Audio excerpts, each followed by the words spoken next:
බණ්ඩාරනායක ගුවන්තොටුපොලේ මොන හරි ප්‍රශ්නයක් නිසා ගොඩ බැසීමට බැරි වුණොත් අපි අද වෙනකන් වෙන රටක ගිහිල්ලා තමයි ආසයන්තරව බාන්න ඕනේ. LTT එක කටුනායක ගුවන්තොටුපොලට ගහපු වෙලාවේ අපේ ගුවන් යානයා ඩයිවර්ට් කරේ මදුරාසියට සහ ත්‍රිවැන්ද්‍රම් නගරයට. කාලගුණය හින්දා කටුනායක ගුවන්තොටුපොලට එන්න බැරි වෙලාවට අනිවාර්යෙන් අපිට තව ගුවන්තොටුපොලක් තියෙන්න ඕන.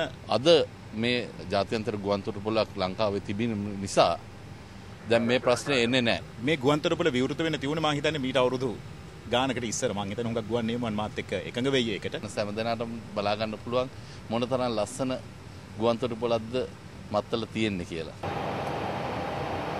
problem stallions එකේ කොටස 2500 function glamour and cover keep up 5 km touch and go in like a single slow one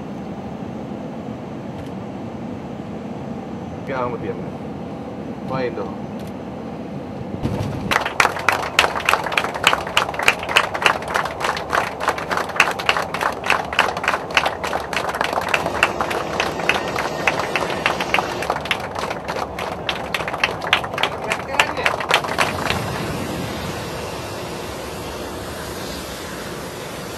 300